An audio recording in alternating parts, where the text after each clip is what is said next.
Hey, everybody, welcome to another Reel Debaters production. I am Michael Petrow, and joining me on the show in the virtual living room is entertainment reporter Randall King from the Winnipeg Free Press newspaper.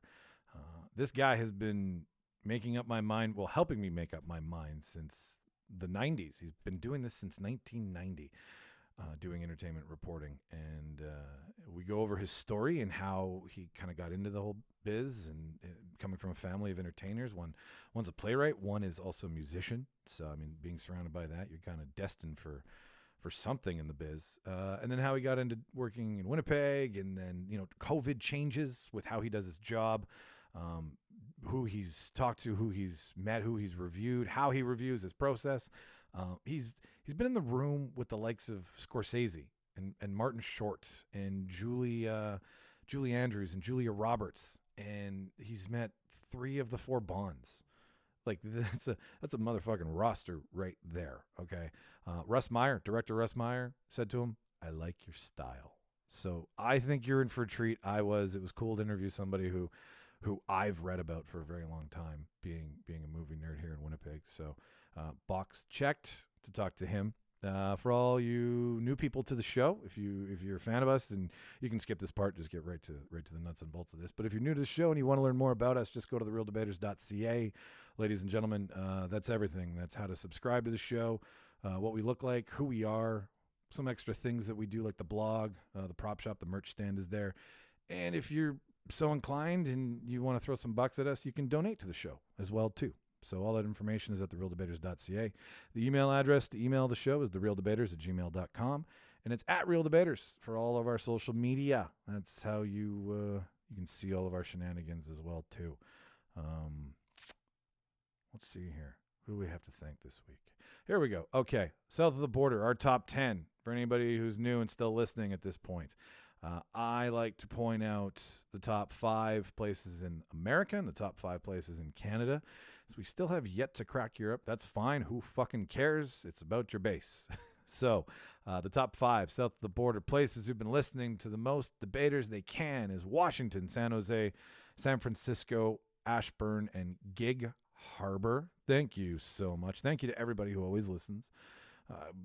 Our hearts go out to you. This thing's kind of picking up speed here, and that's super cool. So, and that's only because you guys are giving us like a boost of energy. You're charging up the show. So, to everybody, thank you. But to you guys, you've been spreading the word. You've been talking about this crazy thing we do. So thanks very much. To Canada, Winnipeg, our hometown, is always showing us the most love, followed up by Vancouver. Picking up steam out there, Vancouver. I don't know who you are. Get at me. Let us know who you are. We'd love to hear from you. Ottawa, again, you're doubling your fucking numbers. So now you've got a spot at the table. And then Toronto and Calgary pulling up the rear with some numbers that we've never seen before. So, hello. How's it going, T.O.? How's it going, Cowtown? What's up?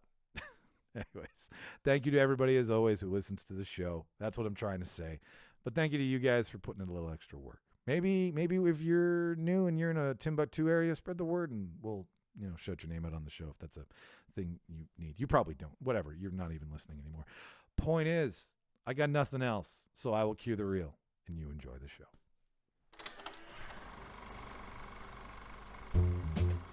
Let's tidy up this tangle of film by putting it on a reel.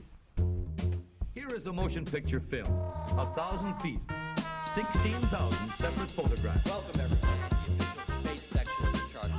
The truth! You can't handle the truth! Sir, you're out of order. Out of order. I show you out of order.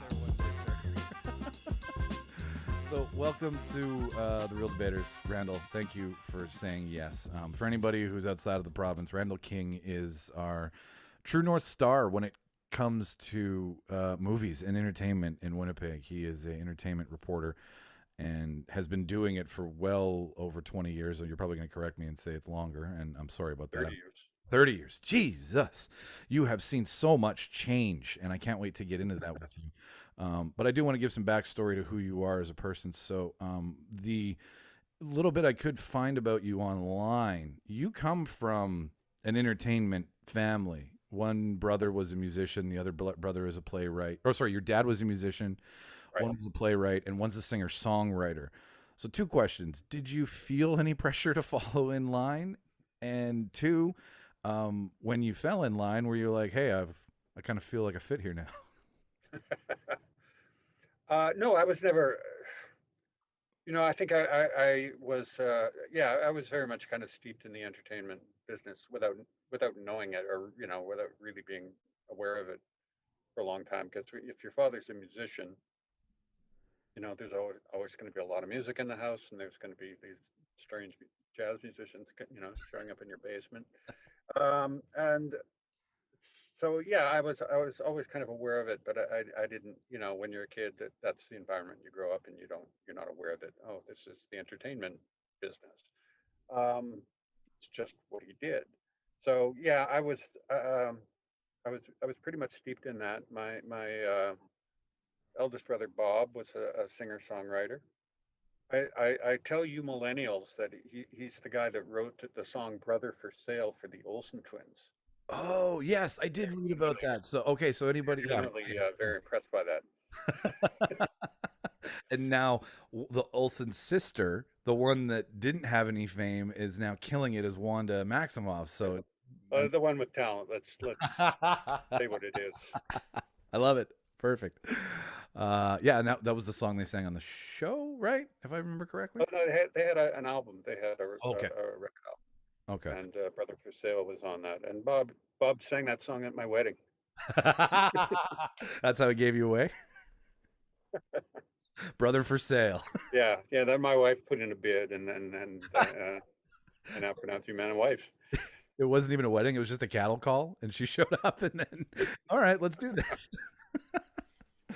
That's awesome. Okay, so you've been and I guess you don't know any better because your dad's bringing over all these crazy musicians, and your brother writes a song for a fairly famous set of twins, so it just seems natural, I guess, right? Yeah. And my brother David, who just recently passed away, was the playwright who lived in Vancouver, and he was, as one does, you think a lot about your relationship with the brother who's passed, and he was very sort of instrumental in kind of introducing me to a lot of artists, a lot of actors, and I think actually, you know what, my brother David was responsible for the first actual piece of writing that I was paid for. Awesome. He wrote for a show in Vancouver called "What's a Nice Show Like You Doing in a Place Like This." It's called that. It was called that because it was filmed in a strip joint, but it was a comedy show, a variety show, and I wrote a joke for it, which I just kind of submitted to it because they had a newscast, sort of like Weekend Update. Okay. They had their own sort of newscast within the show, and I was living in Toronto at the time, and I wrote a joke about Mississauga. Mississauga had a train derailment. The entire city of Mississauga was basically evacuated because a train with dangerous chemicals was derailed, crashed. They had to evacuate the whole town. I wrote a joke. You got time to hear this, right? Oh, I wrote a joke. All this out in the world, man. Within the context of the newscast, a joke. The anchor talks about sending a crack team of investigative reporters to see what happened 1 year after that event, and they determined that of the entire population of Mississauga, only half the population actually moved back, which was a cheap Mississauga joke, if you will. Okay. But the second part of the joke was they tracked a family down, and they were still living in the shopping center where they'd been bivouacked after the crash, and they asked the matriarch of the house, "Why haven't you moved back to your house?" And she said, "We like it here. It's so close to everything." So that was my joke, but I got paid for that, and then when I realized that I could get paid for writing, I that seed was planted. So that I attribute a lot to my brother David for That's awesome. I mean, that's getting me started. that. Isn't it kind of how, like, you just you trip into something and then you realize, hey, I didn't, like, it's not that didn't take a lot of work, but that was something that you just felt you could do, and then you get paid for it, and you're like, oh, I get paid for something that I can already I don't have to learn to really do it. I just have to harness it and get better at it and master the craft. But I've already figured out the building blocks. Yeah, I think I was at that point. I was probably going to university at that point at York University, Okay. and at that point, then I needed all the money I could get. But also, uh, uh, I was flirting with screenwriting at that time. Okay. I was taking film. I was an English major, but I was kind of minoring in film and taking a lot of film courses. So yeah, that raised itself as a possibility. But then things happened. I moved back to Winnipeg. I ended up in the Red River College's CreCom course, majoring in journalism, and I was kind of inspired that way too, not by anyone in my family, but by critics that I used to enjoy reading. I I read a lot of film critics growing up. I read like Pauline Kael, the books by Pauline Kael, and Jay Cox. And in Toronto, there was John Harkness, who was who actually became a friend of mine later. So I liked reading critics, and well, critics I admired, and I realized, yeah, I could probably do that, especially after learning some stuff about film at York.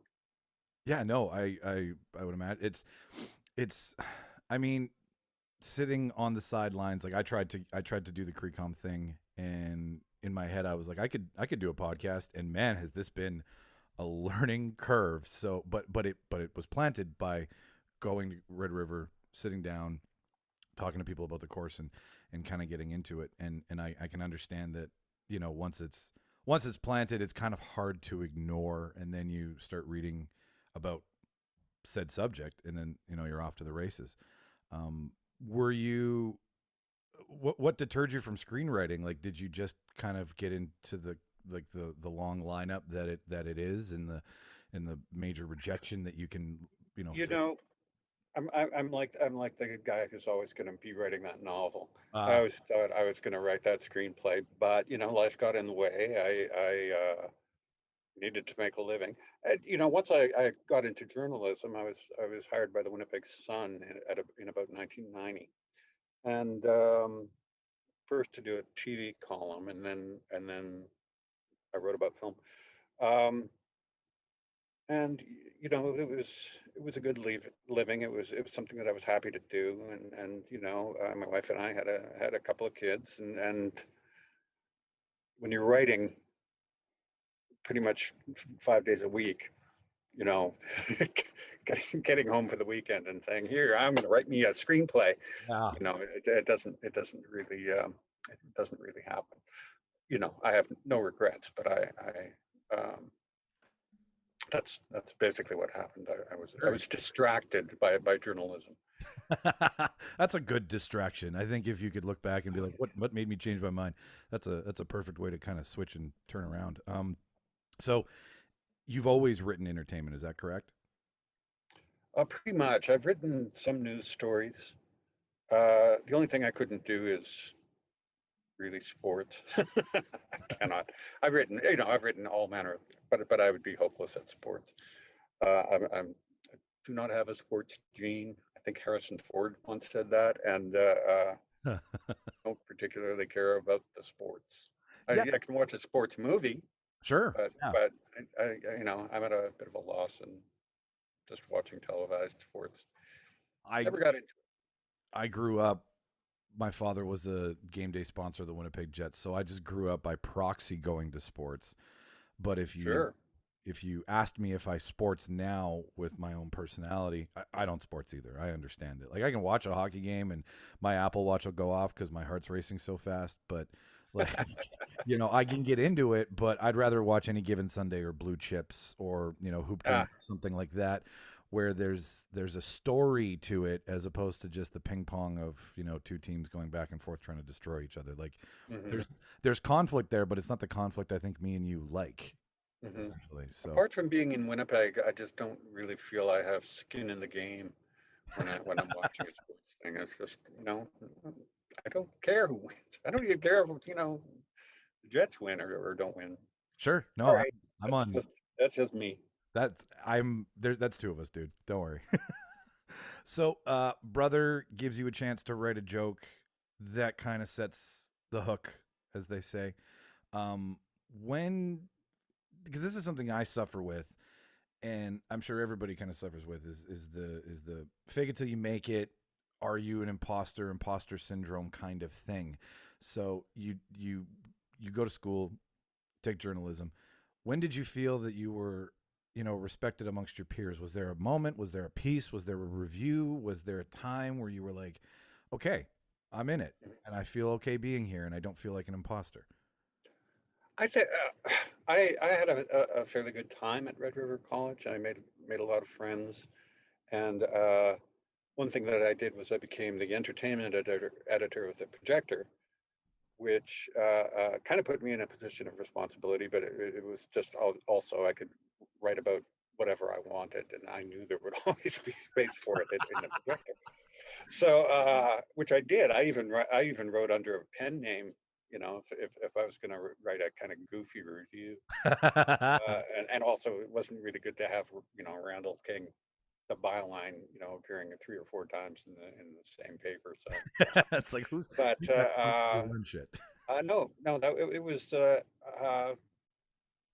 and doing things like that and writing for some street papers, it gave me a little confidence. And yeah, you really do need confidence. I was reading the other critics of the day, especially in daily newspapers. The TV critic, I can't remember the name of the TV critic. I ended up kind of replacing at the Winnipeg Sun. He was not a Winnipegger. He was um, uh, he was Canadian, but they just sort of ran his column. I thought he was terrible. So that's actually a really good attitude to go in. Just think, oh, okay, okay, I've never even done a TV column before, but I'm going to show this asshole how it's done. So I really think that attitude is key. I'm not even saying it was, I get it, deserved or justified, but you really kind of have to have that killer instinct going in, just in terms of, well, I'll show these guys. You have to have a bit of confidence, and I think that's probably endemic to the biz. You don't get in a major newsroom by being a bit of a wallflower. You really have to have some confidence. I would imagine so, because you're speaking on behalf of something, and Mm-hmm. you're having to curate the knowledge of said subject, and you don't want anybody being like, "Are you sure?" So yeah, I guess so. It is a pretty, like, and you're standing on you have to stand behind your words, and that's like sports reporting. I mean, you always want to have integrity and be honest, no matter what, across the board in journalism, no matter what medium it is. That's just the default. But entertainment is so specific to art, where news, city business, politics, you're reporting the facts. And I guess you're reporting the facts in the most honest, direct way. But with entertainment, it's perspective. You can say something, we can both see the same thing, and I won't say the same thing about you. So from talking to filmmakers so far, I'm not nervous, but I'm just over prepared, I think, because I want to understand the filmmaker's perspective. So as an entertainment reporter and a film critic, you're taking on a bigger responsibility than I would say somebody who's writing a political article, because you're now interpreting their art for the masses, and then those people are going to take you by your word. And like I did when I was growing up, I would read you and then be like, if he thinks it's good, I'm fucking going to see it. Like, so I can only imagine that there's confidence, and then there's an understanding of film. Did you have that beforehand? Like to review film, have you read a lot about different types of film, or do you just have the eye? Are you the guy with the eye? I think I did. I studied film for a while, but I've always been a film fan, and so I eventually you have to have a little confidence. I have to have quite a bit of confidence to actually be able to share a review, and Yeah, I would say it was just I didn't have any I don't really think I suffered imposter syndrome no more than any Sure. anybody else. Maybe though, in the 3 a.m. of the night, or you might wake up and have some worries about something you wrote. Believe me, every journalist in the world does that. But no, yeah, I was pretty confident going in. But also, with critics, you tend to find your own. If I I might have a sort of masochistic. There might be a masochistic appeal in reading a critic that I really don't like, just to hear a perspective that I'm sure is going to outrage me. But for the most part, you find like-minded critics. It's a bit of a marketplace. Yeah. Well, I mean, it's everybody. That's the beauty of film, and that's why we don't shit on film on this show. We shit on each other when we argue film. We attack each other personally. It can get a little heated, but I, you've probably seen your fair share of bad films. Out of anybody I know, and I barely know you, I can count on the fact that I could bet and say Randall's seen the most of the worst, probably because it's your job. But Mhm. there's, I have a question, and we'll get to it. But I guess we could talk about it now. Like the is there a bad film, or is there just not enough money to make that film better? No, Okay. there's bad films. There's certainly bad films. There's some films that are made with exploitative intent. Okay. There are films that are made by talentless people uh, and with no actual redeeming merit. Sometimes those can be Hollywood films, Yes. um, and I have actually had to sit through a few of those.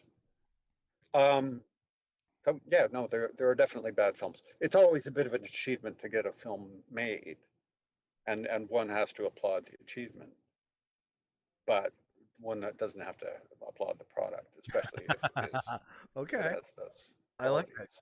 Yeah. Because it is. It is. You got to raise the money. You got to find the people.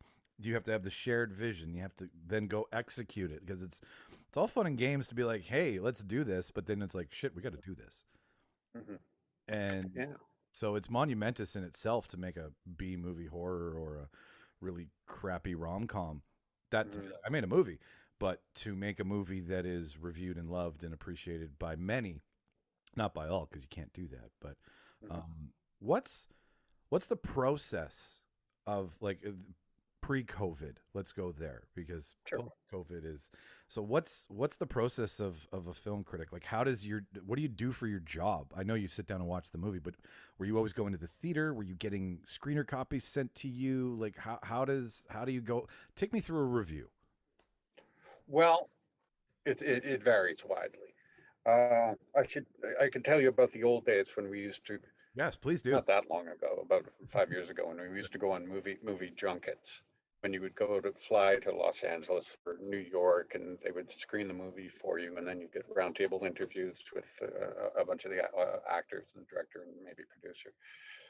Um, so that was kind of a gift in that you had like 2 weeks or more to actually write a review, and hopefully you're not going to be influenced by the fact that you've been flown to Los Angeles and wined and dined and got to talk to the actors. Although the studios used to count on that being uh, a factor that would soften the harshest uh, Around the corner. view of a particular film. Anyway, so it's evolved over time. Um, I mean, sometimes you can see a movie and I mean, for me, ideally, you have at least a night to sleep on it. You watch the movie, you sort of sleep on it, you get up in the morning, you write the review the next day. That's probably the ideal. Uh, uh, in a lot of cases, because our deadlines are a little wacky in the entertainment department, we preprint some sections. So if I want to get a review in the Friday paper, I have to have it filed by Wednesday. That used to be an issue when we used to pre-COVID have Wednesday evening screenings. I'm sure you've done your share of those. Yes. Wednesday evening preview screenings, and then you have to, write the review the following morning so that it could get in Friday's paper. But when the deadlines changed, you had to write it for the Saturday paper, which is fine.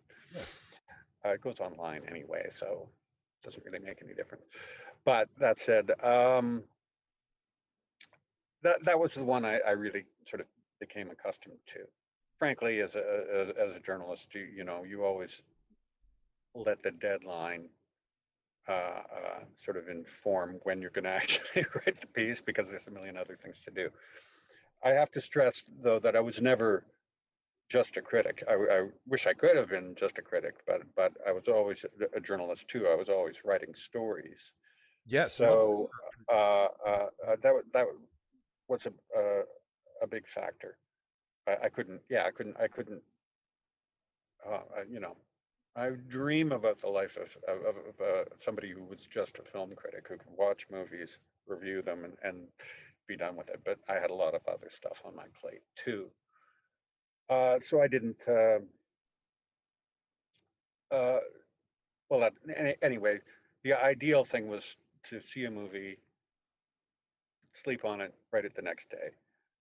These days, I might just get time to watch a screener and then fire off a review immediately following watching the screener. Not my favorite, but it still works. I have a review in today's Free Press about St. Maud, and that was how that I watched it in the morning and I wrote the review the same morning. I really liked it, so I was it was not an issue. It's a bit more of a torment if you don't really like the film. And the problem with screeners too, I don't know if you find this if you're watching screeners, if it gets uncomfortable, you sort of have the option of pausing it and leaving and going to take a break. Not really how you should see a movie. You should just be there for the long haul, but sometimes it's just too tempting to. I'm gonna go get a coffee right now. And Yeah, no, I've started. We have a blog, and I'll do a very rudimentary green thumb version of a review where I'll just I'll take like the story, I'll take the special effects, I'll take all that, and I'll just give a couple notes on it, right? Because I can't string the eloquentness together to explain it. I tried to do it for my Creecom portfolio. Oh my god, I just go back to it. I used that. I heard the story about I don't know, maybe you've heard this, how the Tim Burton Superman. Did you hear about that story? How they almost cast Nick Cage and Tim Burton was supposed to do. Okay, so that story, whenever they were trying between that time and when they finally reincarnated Superman, one of the producers would just always pull out the picture of Nicolas Cage in the Superman outfit. And whenever they were getting a little out into the weeds, he'd be like, "You guys tried to make this. Just remember this." And that's what I do with that review. I think it was Star Wars Empire Strikes Back I tried to do a review on. And I should have picked a newer movie, because then I wouldn't have been so married to an idea of a movie, and rightfully so. But I always look at that and remind myself, this is what you tried to write. So just remember, don't do this. If you're gonna try reviews, my advice for you is find a movie that you hate and review that. It's much easier to write a negative review. It speaks to the human condition, I suppose, but it's easier to write a negative review than it is to write a positive review. Yeah, it just is. If you're kind of outraged by the incompetence or a bad performance or whatever factor, it's good to have. Writing a very positive review, it's actually much more difficult, because you have to really walk out. I remember walking out of movie theaters and chatting with the person you were with. Remember those days? Those are like a Sunday night in the summer, coming out of like a 8:00 movie, and you're just like, man, that was so fucking awesome, and all you want to do is just talk about it. And I miss that. And I think that's gone with this, like, as much as we all love streaming and it is so accessible, you don't have the same, like, you literally get off the couch and go to bed, where like you made an effort to go to the theater and, save some bucks if you had to and have an experience. Like, people really don't, unless you're a huge movie fan like we are, people don't really consider that it was an event, an endeavor. And Right. now movies at home, I look over at Shauna and we'll talk about it, but it's not this, like, I've watched movies I haven't been able to wait a hot minute for at home. And I know if I saw it in the theater, I would have been way more happy, and, I would have more of a outcome of how I feel. And I just don't get that anymore. I don't know if that's with you. Have you noticed that as well? Oh, I think so.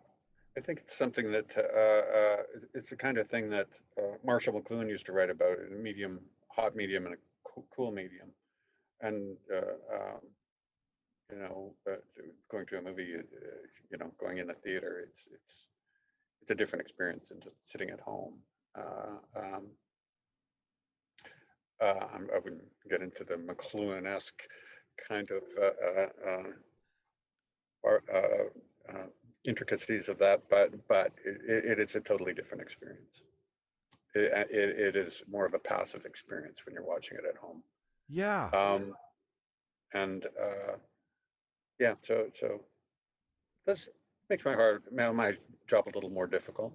My optimum viewing situation, which used to happen all the time, was the morning press screening, and they would take a cinema at Grant Park or Polo Park or wherever, and you would go to the cinema and you would sit with maybe one or two other people and watch the whole movie. That was great.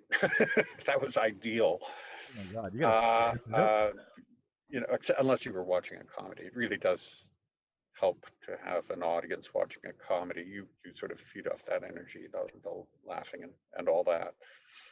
But yeah, oh God, that was so prime. That was so cushy. Right? It made you feel like you were, I'm a big damn deal. I got a whole theater blacked out for me. This is Exactly me and my colleagues.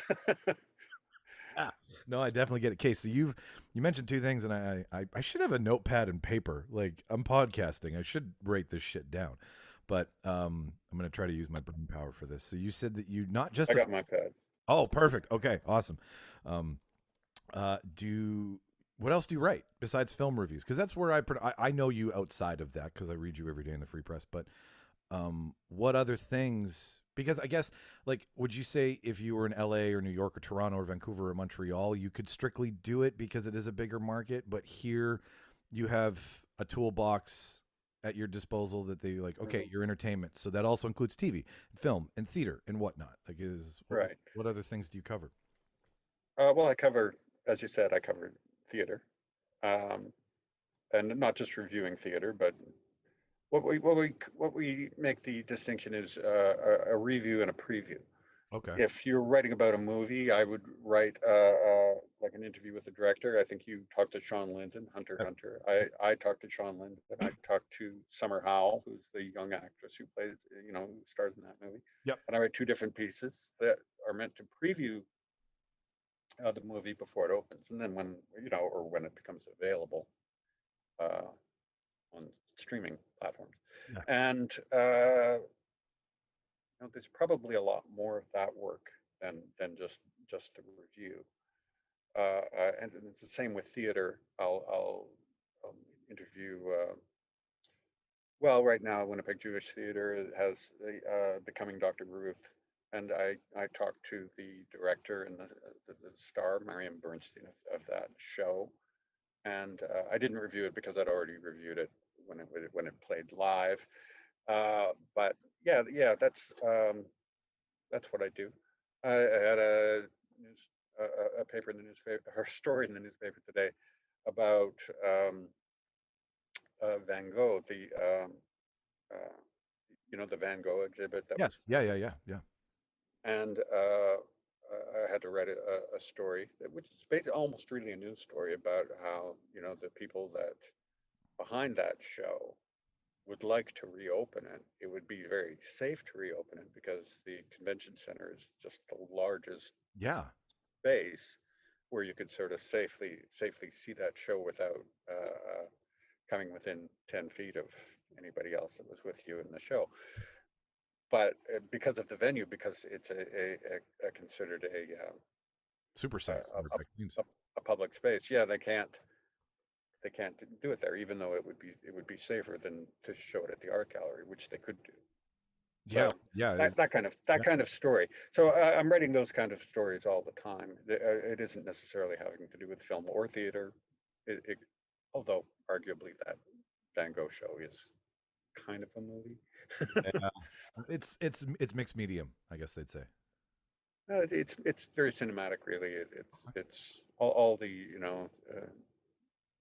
you recognize all the pans, the tilts, the montages. It's really kind of a film where the screen is just, you're surrounded by the screens, but it's basically a movie.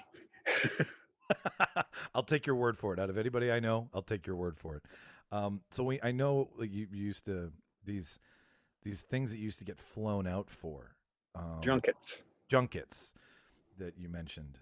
Talk about that, because I feel like that's the sexy, romantic, big event stuff on the side of movies that people see through the TV and they have a perception of. What's that like? Because your article, you're not your article, but your profile on Free Press says you've talked to some people before, some fairly big names. Oh, sure. 3 out of 4 bonds specifically, which I have to get into with you at some point. But so, like, who's a memorable junket for you and why? The first junket I ever did, this is back in 1990. The movie was completely forgettable. It's called Navy SEALs. Right? That was the first movie I ever junketed. That was my first trip to Los Angeles. Okay. And it was a terrible movie, but Charlie Sheen showed up to the interviews. Oh. I think safe to say pretty drunk. And he was dressed kind of like a carnival barker. It was, and he was really.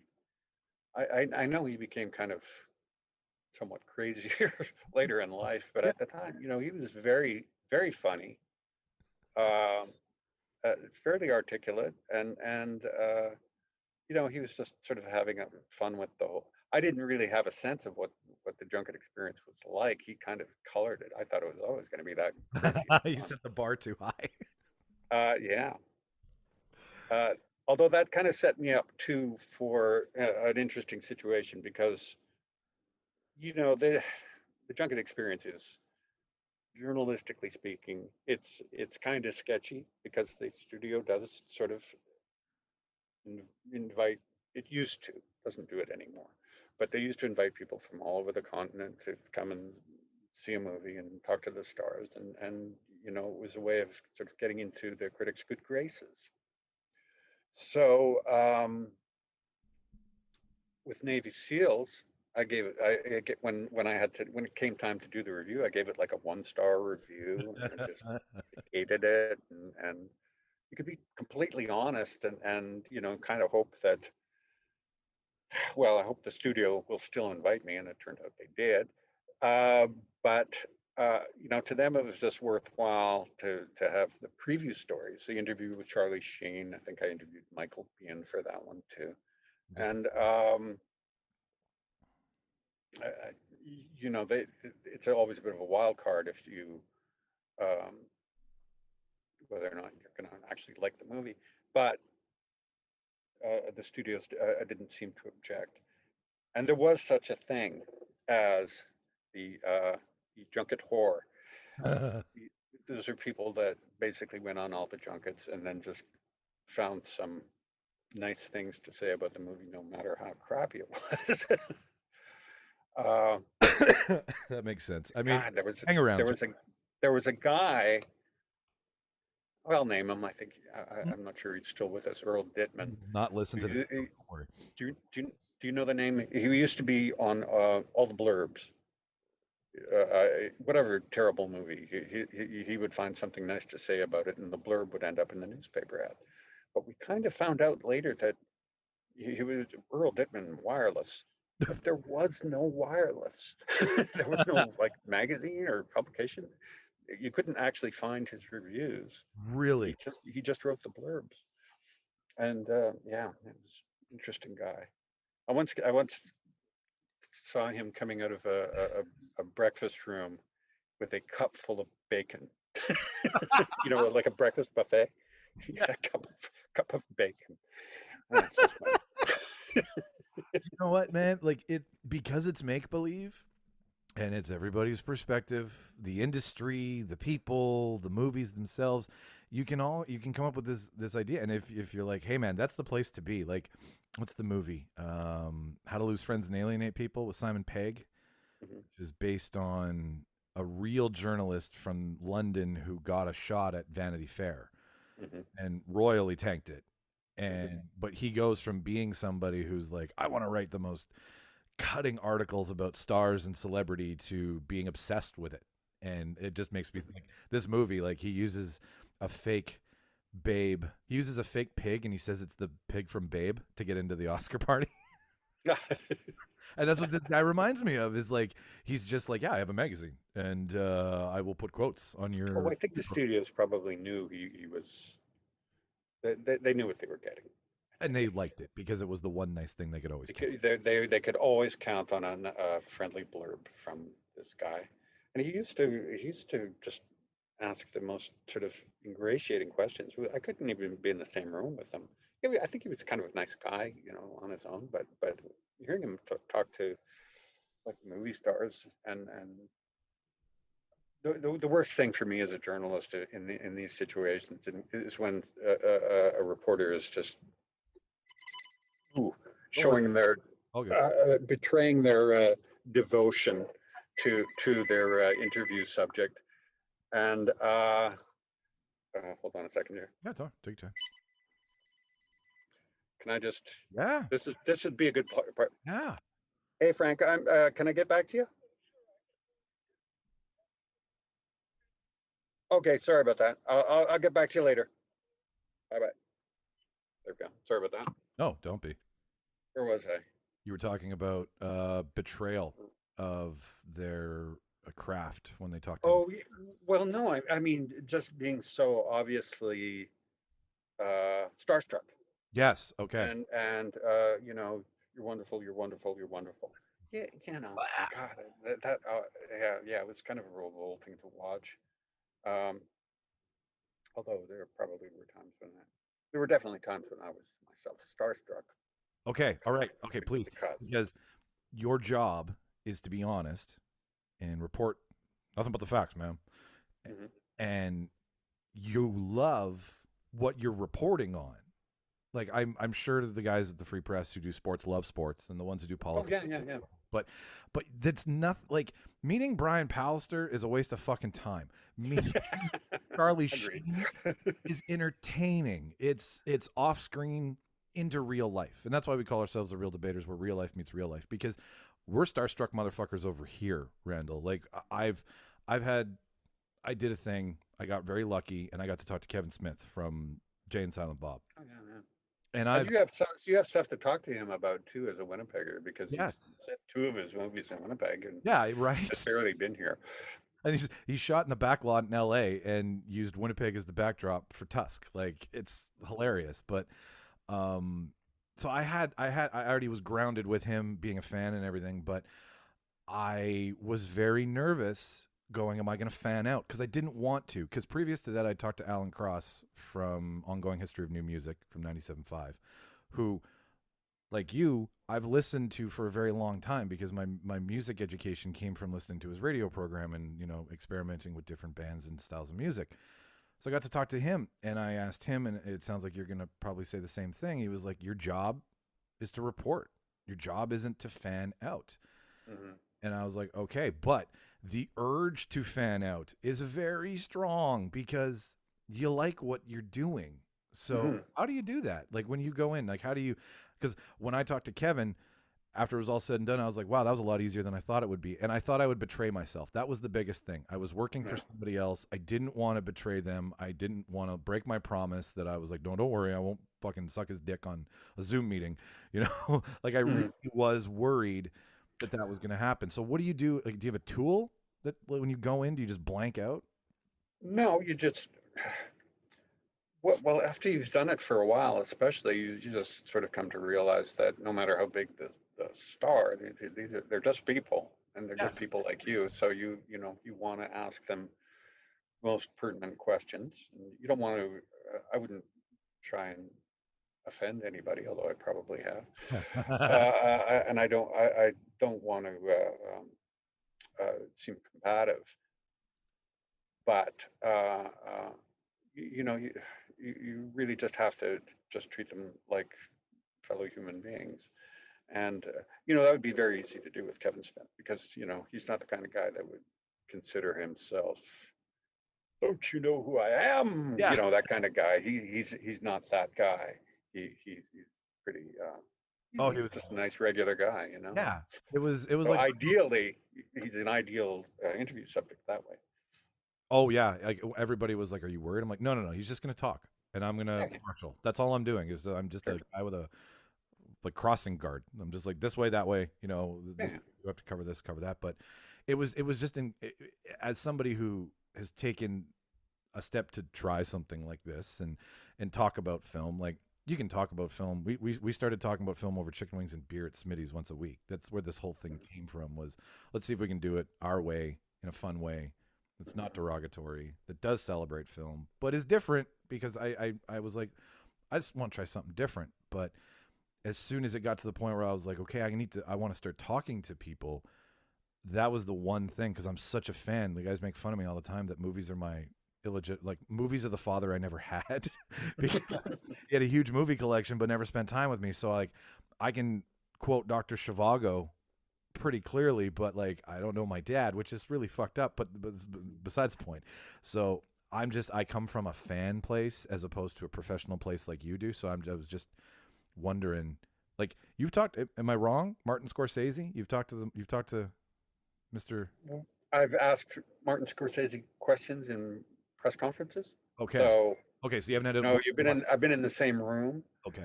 There used to be there was kind of a de-evolution of the junket process. You used to be at round tables. You used to do round table interviews. So there'd be 4 or 5 other journalists speaking to the talent. Okay. And that was fairly intimate. You could get all your questions in about a, say, 25-minute to half-hour time period, and that would be fine. Eventually it became more of a press conference situation. Lately it's kind of manifested itself as Zoom meetings where you're muted. So you don't have you don't actually so yeah, that's definitely you give questions in advance. This was the last junket kind of thing I did, was you give questions in advance and you hope that they ask it. Oh wow.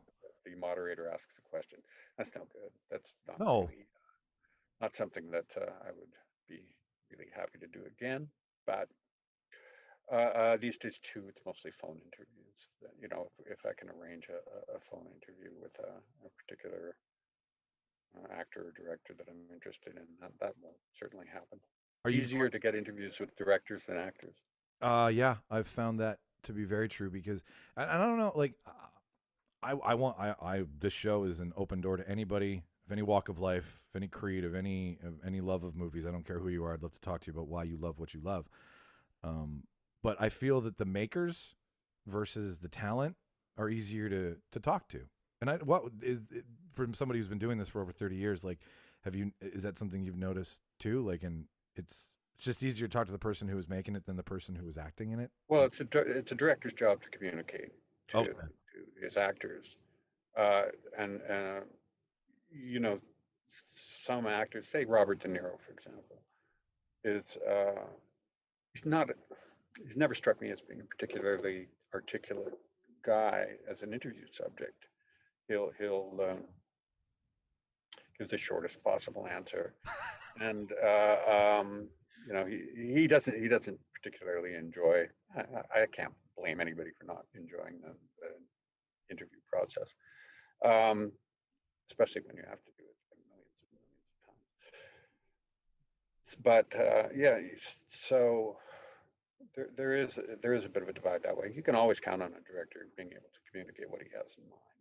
Actors, sometimes yes, sometimes no. What have you ever was there somebody that you fought for, or you were like, I gotta be in that room, or I need to ask that question? Like, it was, did you have a bucket list over the course of the years? Is there somebody that you still need to talk to that you'd like to, or are you content with Oh being able to? no, I've been in the room with a lot of people, and no, I'll die happy with the people that I have talked to. I've talked to Yeah, give me a list. Give me just shoot some names off here.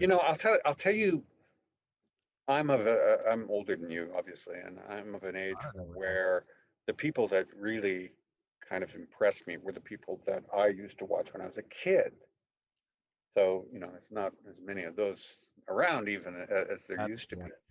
Yeah. But I've always found too that those guys are actually the best interviews. I'm talking about people like Michael Caine. Michael Caine? You've talked to Michael Caine? Michael Caine, yeah. I can't do the Michael Caine impersonation, but I'll tell you. And Richard Harris, Really? yeah. Richard Harris did a couple of, he did an interview for the Harry Potter movies, but he also did one for Unforgiven. And Richard Harris was your ideal interview subject, because he seemed to look at it as a performance opportunity. Oh, So he would, it'd be like being in the pub, and he would tell you these funny stories about his career and his life, and so that was fabulous. So I'm kind of always going to have an abiding affection for those older performers. I once got Julie Christie ooh. in a one-on-one interview, and it was kind of unexpected. She was doing interviews for Away From Her at the Toronto Film Festival, the Sarah Paulin movie. Yep. And I got it kind of at the last minute. A friend of mine was a publicist, and she sort of put me in the room with Julie Christie, and that's one of those times when you are a little bit starstruck, or I would be. I'm sure there are people that you would find yourself in the room just kind of babbling at them because, oh my God, it's Beyonce. Sure, yeah. I don't even like Beyonce, and I'd lose my shit if Beyonce was in the room. I've sat across the table from Beyonce a couple Really? of times.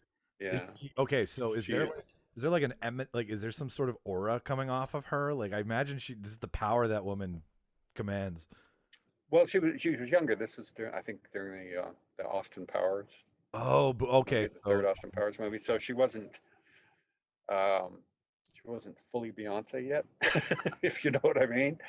Yeah, she didn't become Beyonce until a couple years later, but she was very poised and just stunningly gorgeous. Yeah. Probably. That's the problem. She's the kind of beauty where you're like, I don't know my name. Yeah, pretty much. Don't know English anymore. How do we communicate?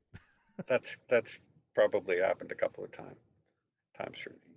I'm glad you're starstruck. I'm glad that did happen to you, because I imagine like this is something you're doing, but eventually it can be. Have you ever felt that it's really one of those taxing jobs, or are you still happy as you were from 30 years ago? Like, you're still doing it, so it must mean something besides it just being your job. Yeah, no, I recognize that it was kind of a dream gig. I've recognized that for a while, especially if you're a movie fan, just to be in the proximity of movie people and theater people too. I love theater people. Do you find the difference between actors in theater and actors in feature films? The mediums are different, obviously, but is there, like, the actors who we know, like Kenneth Branagh, for example, theater, right? I can't think of another name that's coming off the top of my head, but if they go from theater to screen, is there something more in a performance that's in the room for a theater than a movie, besides the obvious being it very visceral? Well, bear in mind that I interview mostly local theater artists. So, and I see them all, I see them all the time. I see them, in the theater lobbies, and I interview them all the time. So no, there isn't that. They're more kind of old acquaintances that I'm pretty comfortable with. Sure. When you suddenly thrust into the room with a movie star, that's a completely different dynamic is happening there. But hopefully, I think, and I think most of the professional journalists I know probably be quite comfortable in that situation because they've done it enough times. Yeah, and you build up a rapport, and okay, all right, yeah, because you don't want to be the guy about town who's like, oh, if he comes, you're screwed, your career is over. Mm-hmm. Yeah, but that said, you don't always want to ask the ingratiating question. You want to. You have to be a journalist. You occasionally have to be. You have to ask some tough questions at times. I'll remember. I mentioned Unforgiven before. Yeah. When Unforgiven came out, I don't know if you remember. There was. I do. Morgan Freeman, Clint Eastwood, Gene Hackman. One of my favorite cowboy movies of all time. Yeah, it's a great movie. And the dynamic was, if you're in the room with Clint Eastwood, you've got to, room with a lot Dirty of Harry. people will fanboy out. Yeah. But I had to ask him a question about, at least I felt that I had to ask him a question because people were talking about boycotting that movie because at the same time it was released, Ice-T released an album called Cop Killer that was kind of controversial. It was distributed by Warner Records. So people were going to boycott Warner, and that meant boycotting Clint Eastwood. That's weird. A notorious Republican. Screams at chair because of this record, and I asked him about that, and it went fine. He didn't really give me particularly. It didn't really concern him. He didn't think that the boycott was any kind of big deal. But I felt that the question had to be asked. And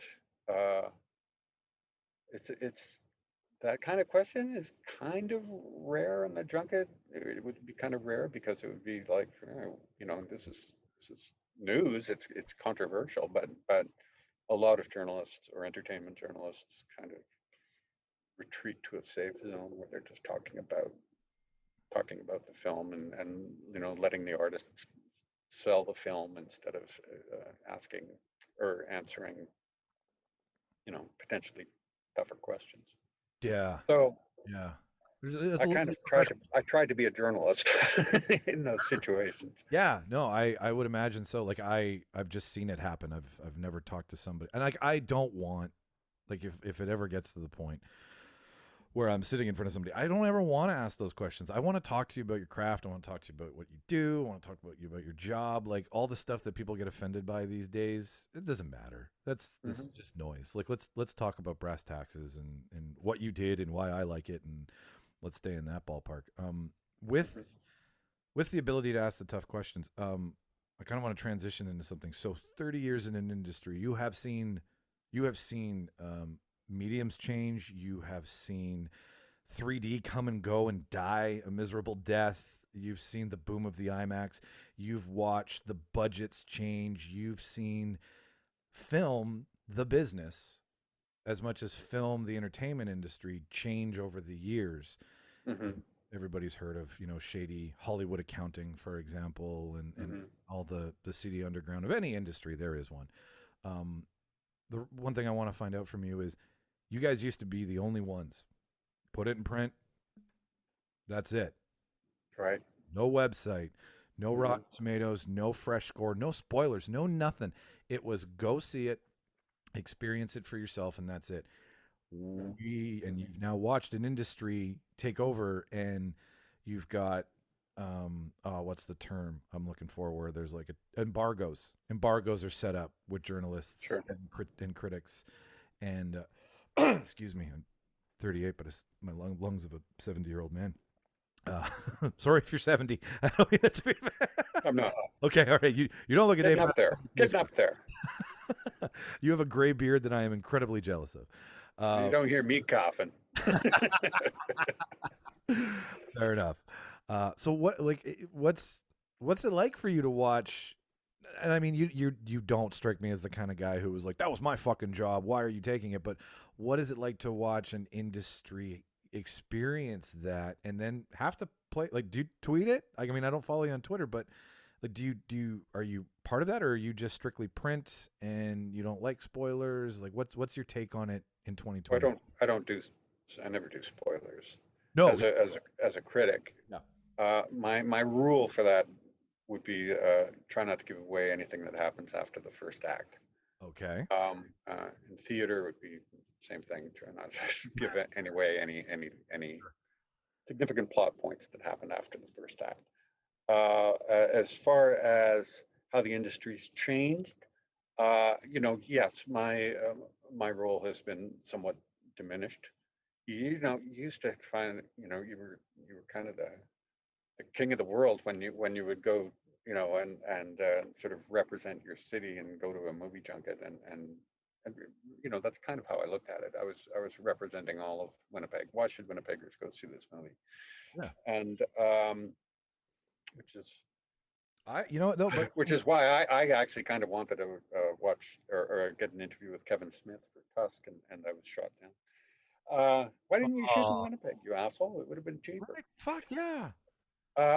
Kevin. But which I did ask him, but I asked him at the Toronto Film Festival after a midnight screening of Tusk. I sort of approached him because after the screenings at TIFF, the director comes out. Sometimes the actors come out and we'll do a little Q&A with the audience. So I got a chance to sort of off the cuff ask him about that. Hang on, he did a little Q&A with you? I don't think he does anything little. Everything's 12 minutes long when he answers the question. Well, no. This was I got him before he was leaving the theater.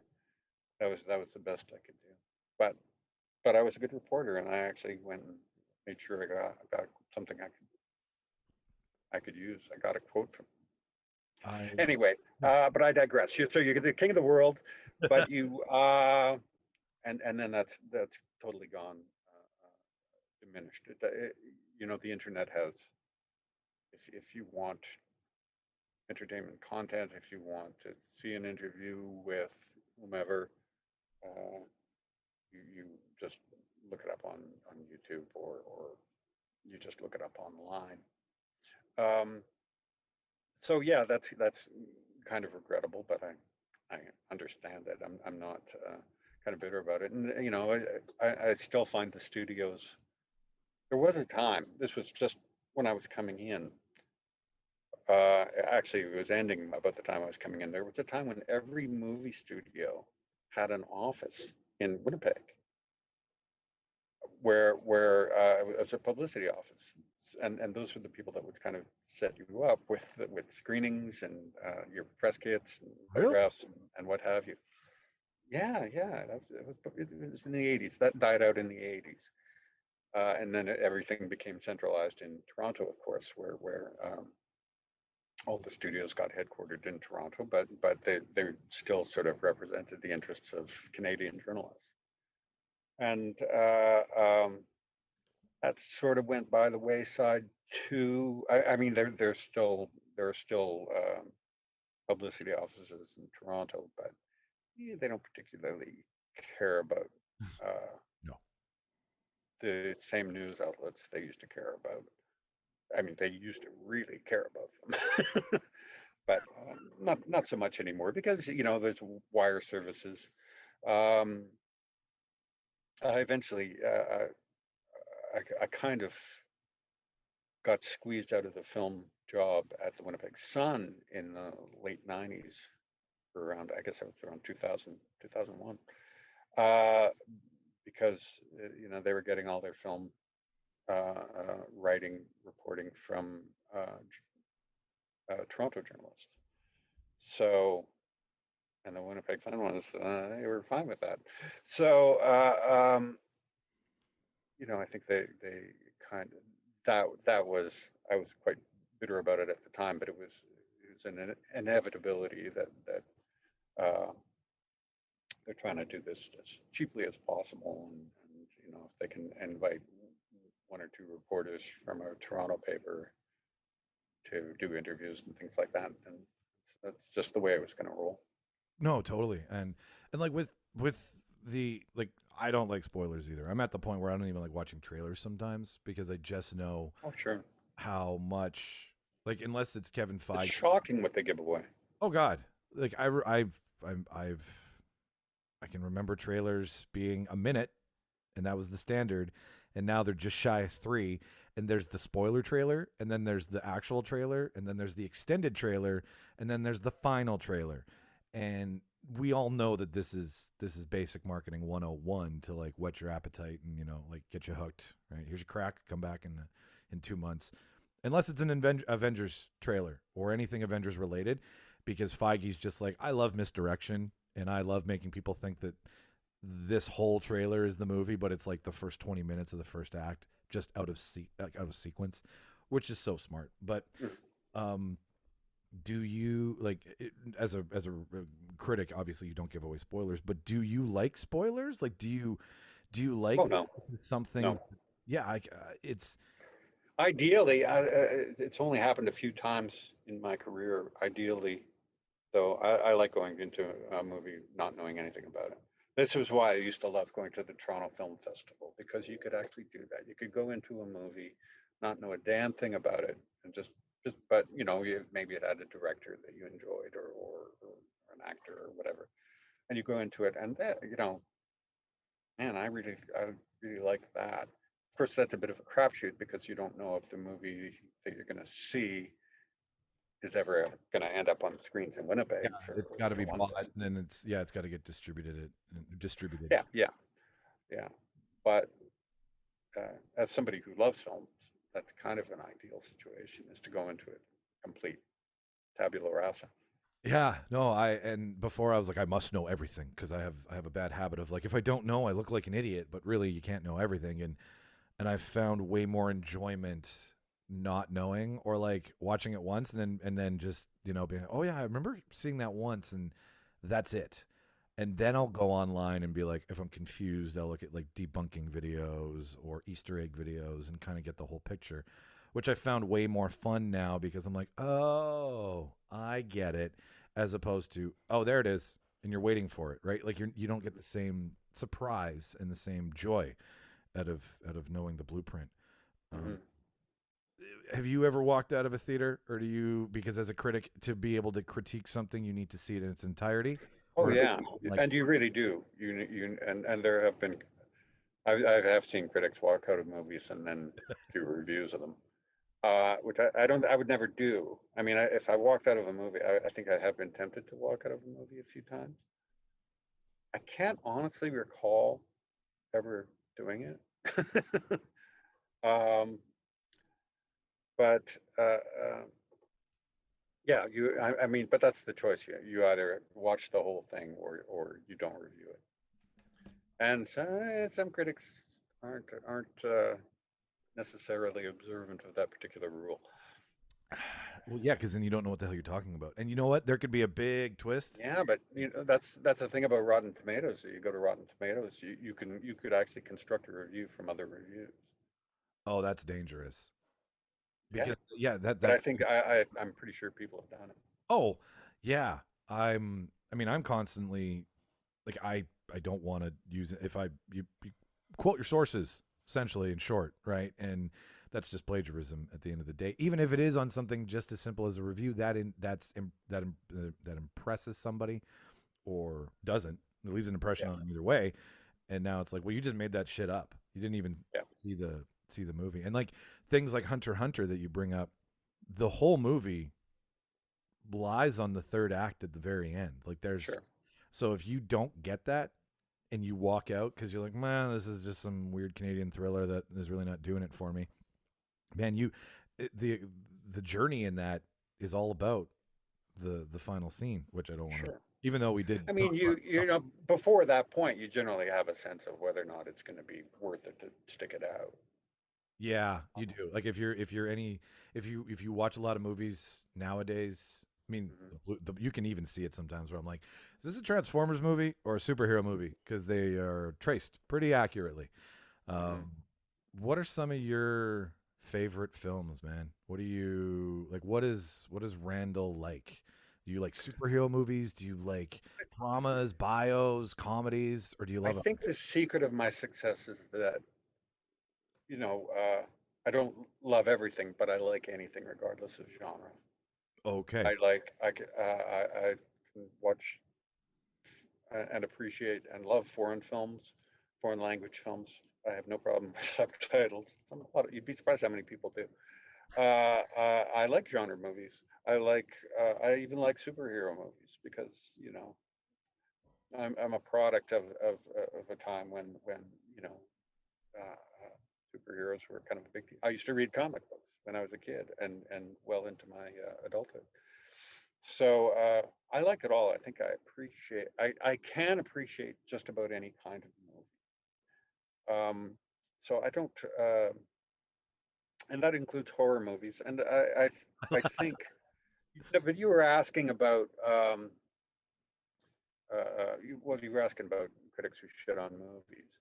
Yeah. And I generally, I mean, I will, you know, it's not that I won't write a bad review or a negative review. I will certainly do that, but I don't have a prejudice about genre, whether it's horror, superhero, or whatever. You know, I want to go into it with an open mind, and I think for the most part I do. And I find though that I've had to kind of defend horror films because I don't think a lot of critics always give it a fair shake. You know, we've all seen those really sort of terrible exploitative horror films, and you know, I feel a lot of critics can't get past that. You know, they tend to tar them all with the same brush, and I don't. I will always give, I think, fair consideration to a horror film, and I think I will, you know, if there's stuff in there that's worthy of appreciation, I will certainly appreciate it. Yeah, no, one of our guys, Jimmy, is a huge horror fan, and I had the same misconceptions as some of these critics you're talking about, and I've turned a fresh eye to horror and the work that goes into it. I guess after having talked to Doug Morrow, the Winnipeg makeup artist, and knowing He's great. he's such everybody in Winnipeg film is this shit. And that's only because they say yes to talk to me. No, they're awesome. There's so much. Yeah. There's so much talented in this province, and that's kind of where I'm getting when I want to end with you here. But I didn't really have a big respect for it until I was at his studio for the second interview he did, and he did makeup on Jimmy, and watching something that's just like very basic, and then all of a sudden I'm like, man, you look like your face is unzippered and it's bleeding everywhere. Created a whole new appreciation for the genre, and I feel that it's like hip hop at the Grammys, you know. It just doesn't get its due. Horror doesn't get its due at award shows. And these are both mediums and genres that have a fuck ton of talent in them. If you can just get over the fact that they're not rooted in mainstream. And I also think that horror is like an easy way to get, I shouldn't say easy because no movie's easy to make, but like a B movie horror has such a wide variety of audience members. Sure. It is a good entry point for a lot of filmmakers to go into horror because it can be cheap and you don't need movie stars. If you can make an effective horror film, you can get away without some of that stuff. The rule of filmmaking is can have it cheap, good, and fast. Pick two, right? and a lot of horror movies are cheap and fast, let's face it, but not good. But you could do it. You could do it cheap and slow and good. Which is some of the better filmmakers. You know, they've chosen that route. Anyway, with horror in particular, Well, gosh, Saint Maud, which is just came available yesterday online, and Yep. did you see Midsummer? I did see Midsummer last year. I A lot. finally got to it. Man, slow burn, and then Hmm. literally everybody off cliff. Terrific. Yeah, yeah. Like, And Hereditary, which was the Ari Aster movie before that, really, really good. So I like to think that they champion films like that because there's a lot of prejudice against them. definitely. And okay, so then, all right, so you've been to TIFF, which is kind of, I mean, it I is. love TIFF. And that's what everybody I hear, people who've either been as audience members, people who've been as judges, people who've been as critics and entertainment journalists. TIFF is like Mecca for the film festivals, I think. I mean, Sundance is pretty big, but TIFF is its own thing, and I've never been. So, but Oh, I recommend it. now that it's, I mean, it's probably going to be online again. This, you think it would be online again this year? I hope not. Yeah. I think that I suspect it'll have a lot more of a live component because I expect that's in September. I expect most people will be vaccinated by then. I hope. Yeah, that's the big. So I think there'll be more of a live component. I think it'll happen again. Fingers crossed. Do you think with the award show, because you review film on a star basis, but the Not by choice. not by choice. That's what you have. But with award shows, like, are they dying? Do they need some sort of? God, I hope so. Yeah. I find them very uncomfortable to watch. Very dog and pony. Yeah, it's and I've got, and some of the awards themselves are kind of suspect because so many times it's been the awards themselves or the nominations are a result of public relations campaigning more than real merit. So, over the years, I've really lost my patience with awards shows. I appreciate humor. I appreciate a lot of the fun aspects of it, but I find that more often than not, I'm more mortified than entertained by the spectacle of an awards show. I kind of hope they go the way of the dodo. Well, I'm wondering if they created more of a festival aspect and took away from, like, okay, an award show, an award is an award, which is the awkward part because you're going, this is the best of the best, but they're all good in their own way. And you've got an academy that is incredibly narrow-minded and it doesn't really change hands that much. And it's almost like you're grandfathered into it now because I'm an industry insider, you're an industry insider.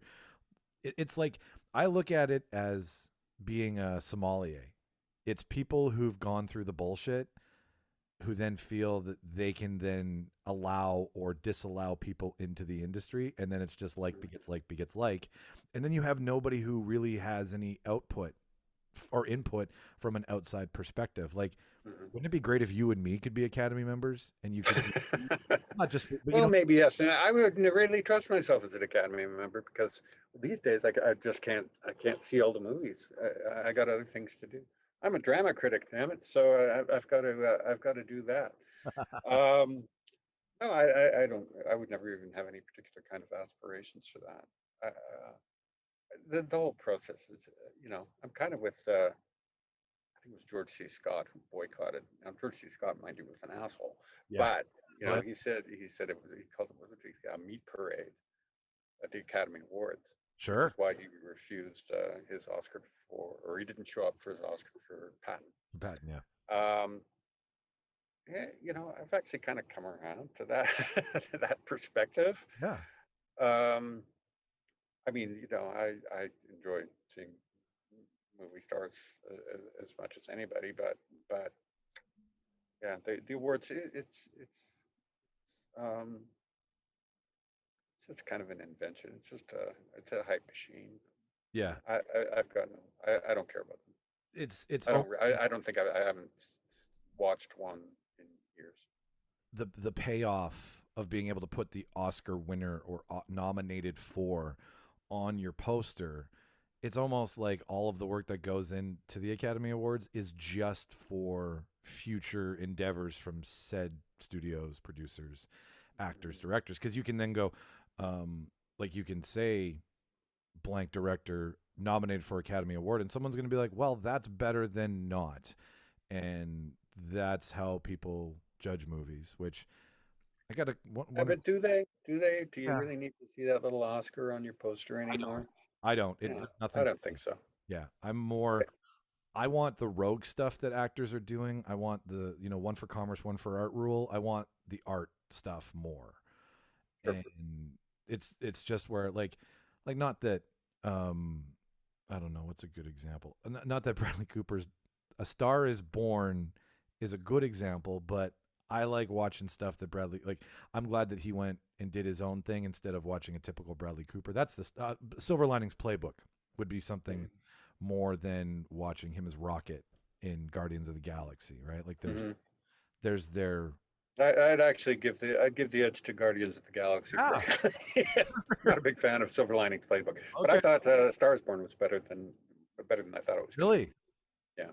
And it was weird to be seen as an Oscar nomination too. I think it was one of those like, well, this is all we got, so we should probably work with what we have. Yeah. No, I get that. I preferred the Judy Garland thing, but I think that might be. Did you ever see the Judy Garland Star Is Born? No, I've only seen the Barbara Streisand, Chris Christopherson version. Yeah. I didn't see the original. Right. That's not even the original. The original one is, as they called it, Colbert going before Judy Garland. But the Judy Garland to me is the best. But again, that might be a function of my age, and I saw it in film class at New York. Okay, all right. So I guess when you're seeing under those particular auspices, you're primed to sort of feel the art of it more. I can't imagine Bradley Cooper's Star Is Born being shown in a film class, but there really is. I'd suggest there really is some merit in that film that's kind of unexpected. It was a great take on. I mean, to be nominated alone for a remake. I mean, you didn't do anything original, so that's impressive because you really got fetch. And for a guy who went to film school to be a director, but then just was like, well, I got to get in front of the camera to get behind the camera. He was actually he's on an episode of Inside the Actors Studio asking, I think, Pacino a question, and he's just like sweating and awkward, and he's like, as a director, no, I'm being a director. What would you say? And I was just like, oh, you always wanted to direct. That's interesting. You pretty faced man, you. Do you think it's like the Yankees versus the Oakland A's in the story of Moneyball, where the Yankees have money, so if you have the money, you can just buy the success of a movie?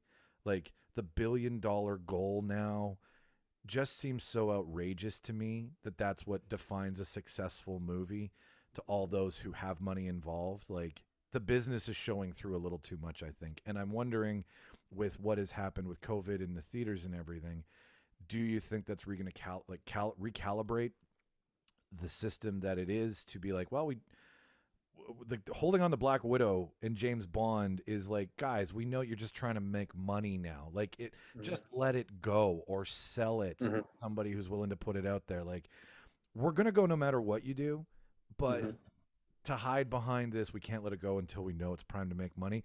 That's just disgusting, Disney and Sony, if you're listening. So what do you think about that? Well, it's kind of a broad question. Personally, I have no problem with that. I'm always kind of willing to give the benefit of the doubt to a Bond movie sometimes. Look at Casino Royale was a terrific movie. I quite liked Skyfall. Yeah, Skyfall. Well, Skyfall played with history of Bond, right? You had some backstory. You just didn't have aging alcoholic spy. Yeah. So, but I don't. That's nothing new, though. I mean, Hollywood has always been like that. There have been the upstarts, and there have been, the films that come out of the studio factory. I don't see that as a change to the way Hollywood is really operated. Except right now, it's probably more difficult to get non-superhero big budget movie made.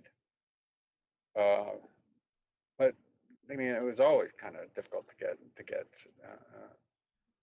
get those sort of Yeah, like the market, independent-minded films it just keeps going up. But made. the thing that comes to mind is the idea that Dallas Buyers Club had a $200 makeup budget and it won an Oscar for best makeup. Mm-hmm. And, Yeah, well, and then you look at the special effects that go into making Drax and Gamora in Guardians of the Galaxy, and how there's such a huge difference between the two. So is the $1 billion mark getting in the way of independent film now more than it ever has been? Because that's really, independent film is like in the 80s and 90s, the Mavericks, you know, your Finchers, your Lucas, your Spielberg, these guys were allowed to create and play in independent markets and be left alone to make shit that has popped and, you know, been loved for years. If you stop that now, all you're gonna have is $1 billion game changers, and after a while, that's just boring. yeah, I don't see it as a substantially different situation. You know, again, if you're talking about a sort of larger budget film that isn't a superhero film, might be a little bit more difficult, but it's really always kind of been that way. Okay. The big studio blockbusters will, you know, the studios will always produce these big money blockbusters, but these always, independent films always find a way. Look at the past year, really, and during COVID, when a lot of the studio product was held back. There's still been a lot of, you know, it's actually been a very good time for the independent film because, you know, there's very little studio competition. So I think that dynamic is kind of more apparent. It should be more apparent now than ever, because I don't know. I've seen a few good movies in the past few weeks. Judas and the Black Messiah, terrific movie. It is. Okay, yeah, terrific movie. Yep. And actually, Judas and the Black Messiah is something closer to, it's a studio film. It's a Warner Brothers film, and there's some real budget there. So yeah, they're still getting out there. I think there have always been those movies that sort of get more of the attention, but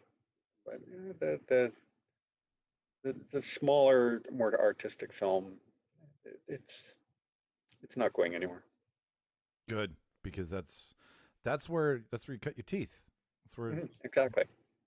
Without that, it's like, all right, good. It's just watching. Saint Maud was a first film for Rose Glass, and you would never know that if you watch that film, you'd never know it was a first.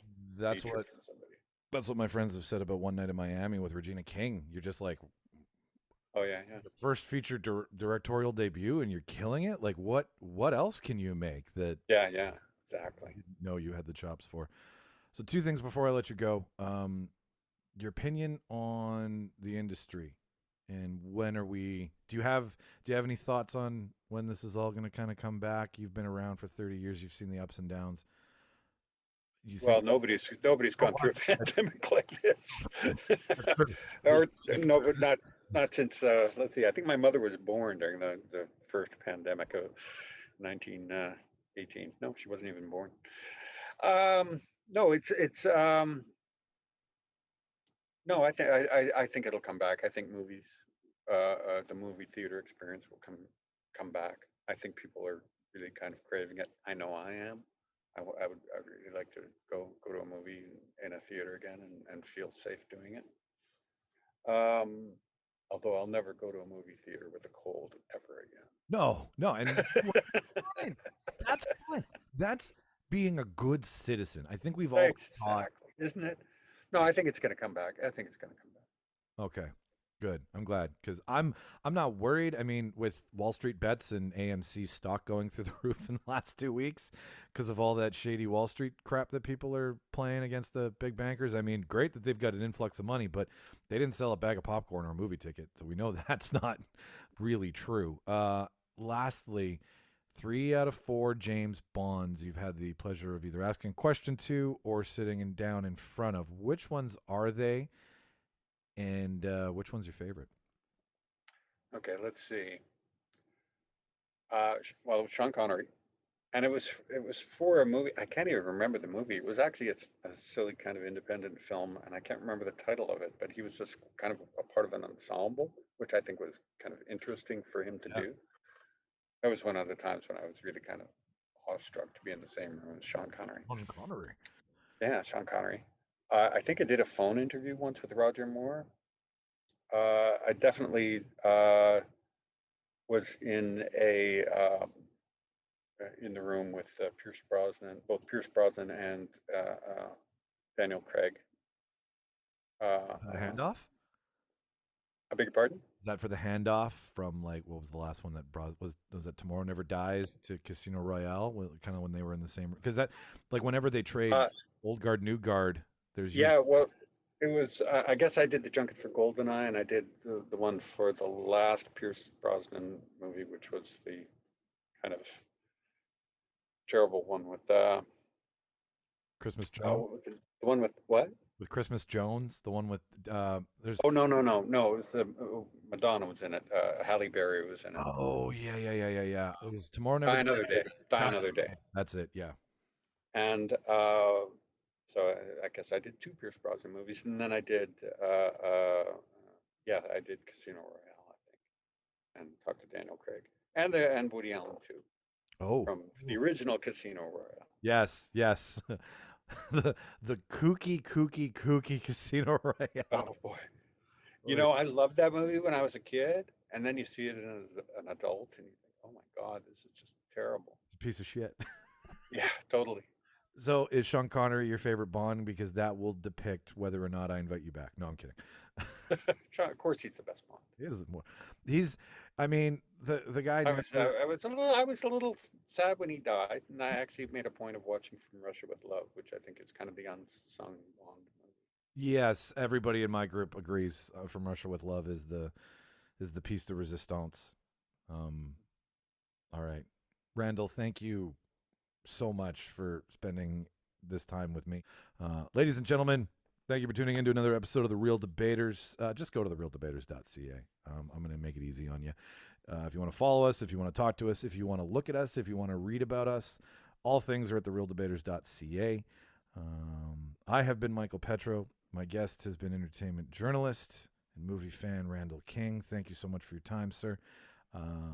Watch all the movies, ladies and gentlemen. Have a great day.